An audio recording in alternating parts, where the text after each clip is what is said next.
right, welcome to the very first episode in a new series I'm starting called the Artist Retrospective.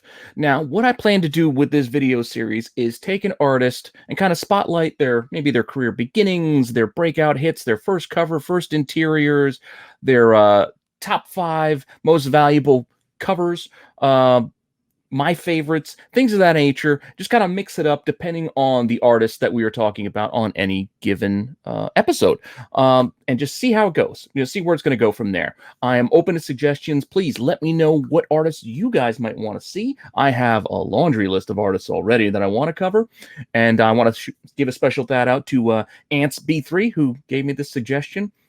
Now, I know this is similar to something my buddy Mike Morello might do with cover tunes and cover fire, but I'm going to try to do this in my own way, in my own little thing. While we share a lot of tastes with artists and some of these covers together, that doesn't mean that we both can't have our opinions and share them with you guys. So I'm going to do my little thing here, covering the artists that I want to cover first. Now, that being said, let me know in the comments what you think of this series. Again, more stuff that you might want to see, because as you can see, I take suggestions. If it's a good idea, I'm going to use it. And Ants gave me a good idea, so I decided I'm going to use it. That being said, hopefully you like the content, so please like, subscribe, hit the alert button so you don't miss anything. We have crossed that magical 1,000 subscriber threshold, but I still am shooting for more, and we are going to keep growing this thing as far as it will go. So keep sharing the channel out, tell your friends, and let's all build this community together and have some fun just talking about comics, pop culture, and whatnot. So let me know what you think about this series, and hold on for just 1 second. And after the intro, we're going to get right into my very first artist to spotlight.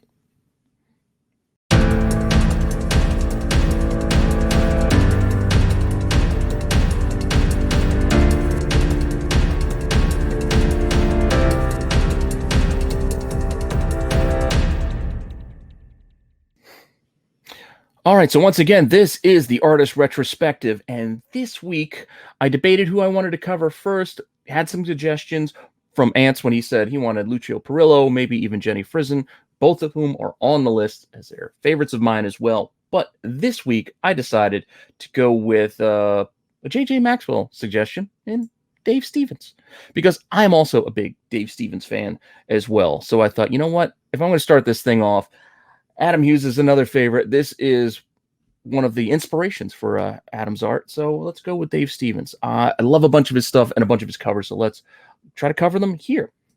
Now, unfortunately, we lost Dave well before his time. He passed away in 2008 after a struggle with leukemia, I believe. But his covers live on. They go all the way back into the 70s when he started out and carried in through to the 90s.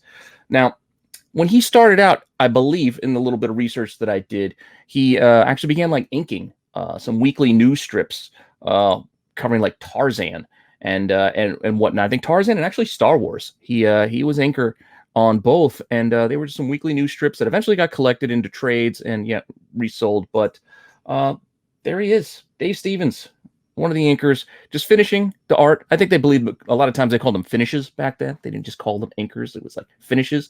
So take that for what it's worth. That's where he got his start, from what I could gather in the histories online about Dave Stevens.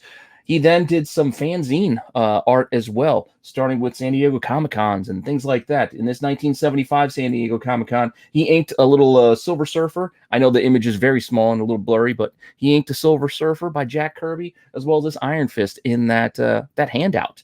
And then as you can see later on, even in the 80s, he was still working the fanzines and programs for these shows, providing cover art there as well. Very unique style. You can see the Adam Hughes, the inspiration that he had on Adam Hughes in his art. And it's not just the good girl subject matter. It's just from the layout and just the faces and the smirks and the expressions are all there and all very, very vivid. No flat faces here when you're looking at Dave Stevens' art. He gives everyone an expression. Not something you always see, especially these days. A lot of them are just generic cookie cutter faces. That being said, moving on. Another interesting footnote about him is that he did storyboard work, on the Super Friends.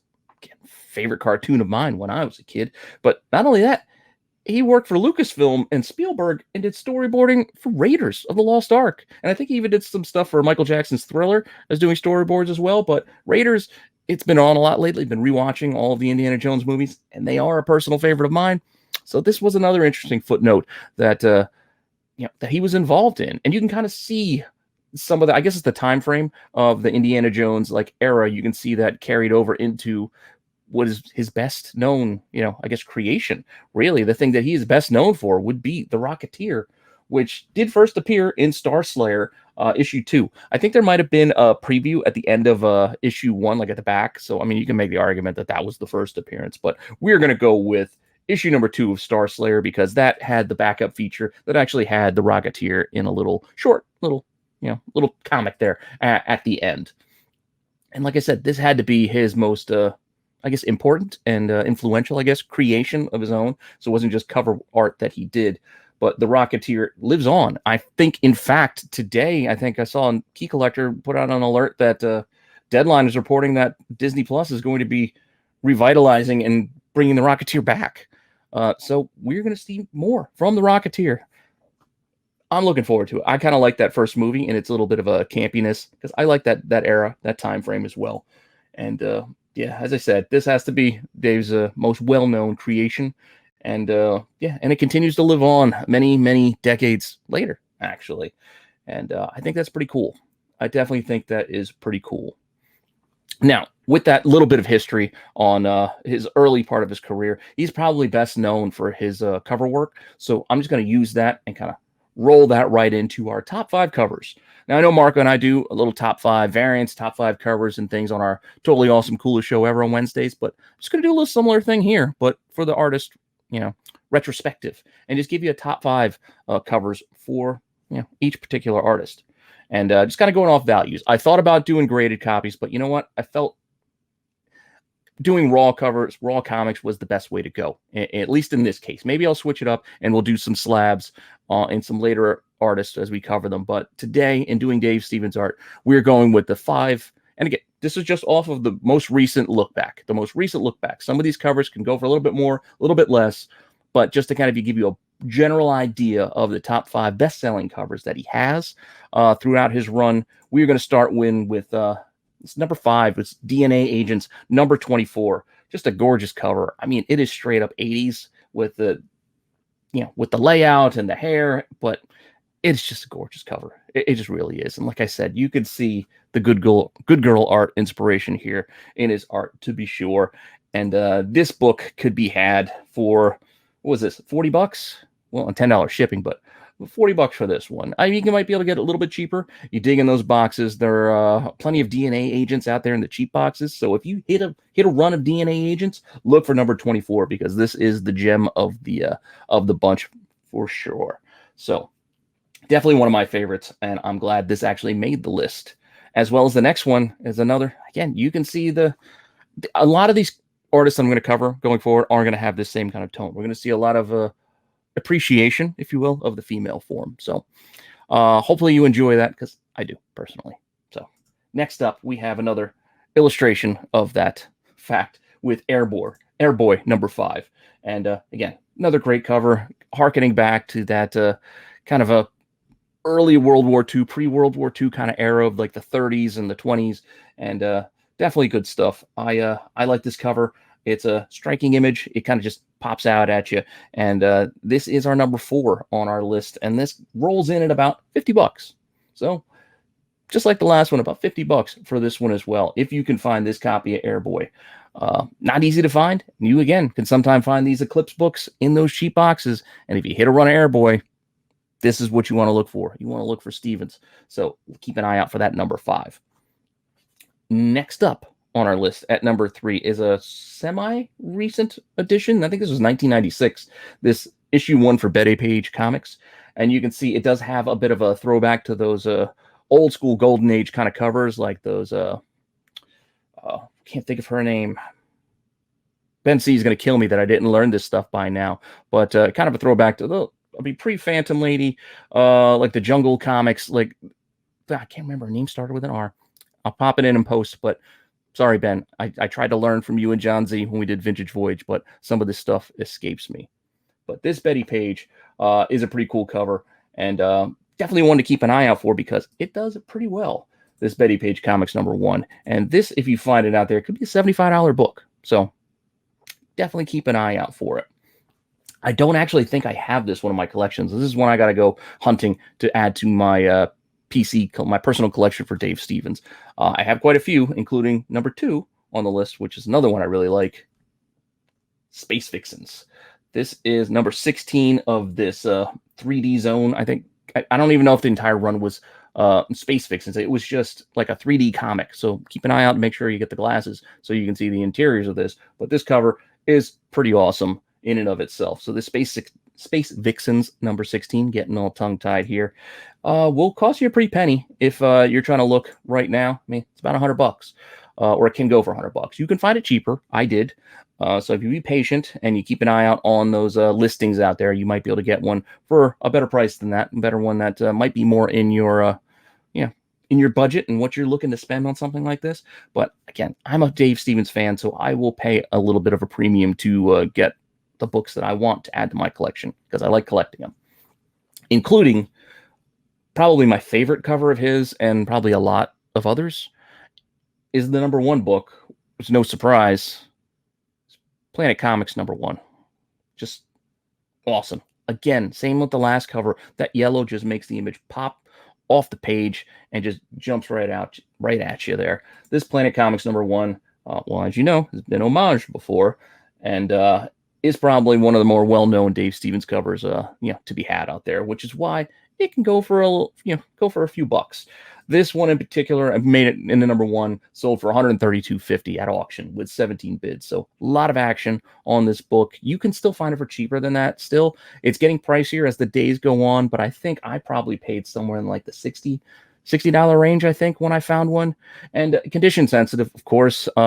This is an older book, so you got to keep an eye out for spine ticks and what have you. But buy the copy that looks good to you, one that you are willing to spend the money on and just want to have in your collection, because I think this is a book that everybody should have in their collection if they can afford one or find one out there.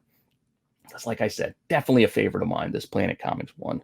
And like I said, as I mentioned just a second ago, one of my favorite artists, Adam Hughes, inspiration right there, Dirty Pair. One of my favorite Hughes covers too, homages that Planet Comics #1. So definitely fun stuff. Love the callbacks, love the connection there. Yeah, just awesome stuff. Now, that being said, there's many more covers that we can talk about, and even the ones I'm going to give you here, I got another 10 real quick that I'm going to run through for you, but there are plenty more that you could find out there that are worth your time in looking through, especially like that Rocketeer stuff. I kind of left off the Rocketeer stuff and focused more in on the Good Girl covers a bit, but there's a lot of good stuff to be had out there. I'm going to start in with this Comics Journal 117, which is just a pretty cool. He even puts himself in there. It's kind of a little wink and a nod to himself. As you see, there's an article there about Dave Stevens and cheesecake. So these cheesecake covers were his bread and butter, and definitely something I appreciate. But they weren't all about that. Not every cover was about that, as this Mr. Monster will show. No sexy girl on the cover here. Just an awesome cover. It looks like he's there protecting the little rascals, which was kind of fun. And again, look at those expressions. Those faces are alive with expressions. It's no just stagnant, stiff looking. There's action and motion in this pose and in this cover, and I really dig this one personally. Johnny Quest is another good one. Yeah. Mixing in Johnny Quest. You got him right there on the cover, the cartoon, and then, we do mix in a little bit of a sexy girl. So it kind of bleeds in there a little bit. It can't be avoided from Comico here, but that #5 is a pretty cool cover. And again, these weird off titles, if you sometimes stumble into them, these are the books you want to look for. The Stevens covers are the gold there in the runs. Another one that I like is this Sheena, Queen of the Jungle. Another pretty awesome cover that he did. Yeah, I know. It has a sexy girl in the jungle kind of vibe, but still awesome. The colors, you got the parrot. Love the pose on the tree. Something we've seen before. Inspiration to plenty of other artists out there who have used this to, in their own art. Jungle Comics #1 is another good one that he did. I really like this one as well. Just, again, right out there. Love the layout. You have the many layers. You got the animals mixed in. It's just a really cool cover there as well. Elvira's House of Mystery, hitting up DC. Another really cool cover. I mean, come on, she's an icon of that era. This Halloween Spectacular is definitely one. It does all right. It could be hard to find, but keep an eye out. Again, flipping through those boxes, you sometimes stumble into stuff like this. So this is the kind of stuff that I love finding when I'm digging in the cheap boxes and go, wow, I found a Stevens cover and I couldn't be happier. Just like, again, sticking with our Halloween theme, we're going to roll in with the Three-Dimensional Seduction of the Innocent. Another really cool cover. Checking out the pumpkins, right? Everybody's looking at the pumpkins. And we're going to get a little bit racier as we get near the end here, so bear with me. Could be not suitable for work, but the Cheval Noir, I guess is how you pronounce that. Didn't take French, so I don't have a good pronunciation there. But this issue 1 for that Dark Horse series has just this fantastic Dave Stevens cover. Yes, very suggestive to be sure, but it is what it is. It's just a great cover. And he did do another one in the run. It's issue number 7. It's like a Lady Rawhide kind of thing going on there. Also a good one as well. Keep an eye out for those if you stumble into that run. These are definitely 2 you want to look for. And then our final one is our most, I guess, suggestive of the covers that I'm going to share here. There's even more racier covers than what I covered here, but just still trying to keep this a little bit on the PG-13 side, I guess. But Marco joking on MCM about all the hentai and the Japanese stuff. Here we have some tentacles for you in the World of Wood issue 1, this micro series from Eclipse. But just a cool cover. Definitely dig it. Definitely dig it. And hopefully you enjoyed that. Hopefully, if you didn't know a lot about Dave Stevens, you learned a little bit, and maybe you saw some covers that now you're like, oh, that's pretty awesome. I want to go find that. Because that's what I hope to do by doing this series, is kind of give awareness to some of these covers if you don't know them already, and just share just awesome cover art. Because he was a great artist, and he deserves to be celebrated, even though he's no longer with us. But his stuff still lives on and is out there for all of us to enjoy still. So, episode 1 of Artist Retrospective, covering Dave Stevens. Let me know what you think. Definitely hit me up in the comments. Tell me what you think of the series in and of itself. Thank you for stopping by. Make sure you like, subscribe, hit the alert button so you don't miss anything. I plan to try to do this every so often. I'm just going to mix in some new series here or there where I have spots left in my schedule, or open slots. So if I can't do something like Dollar Bin Digging Finds on a particular week, I can fill it in with an artist retrospective, or What Is, or one of those other series. And I'm kind of kicking around in my head. We'll see how things roll as we go on post hitting 1,000 subscribers. Again, thank you all. I appreciate you all, and I will see you all soon.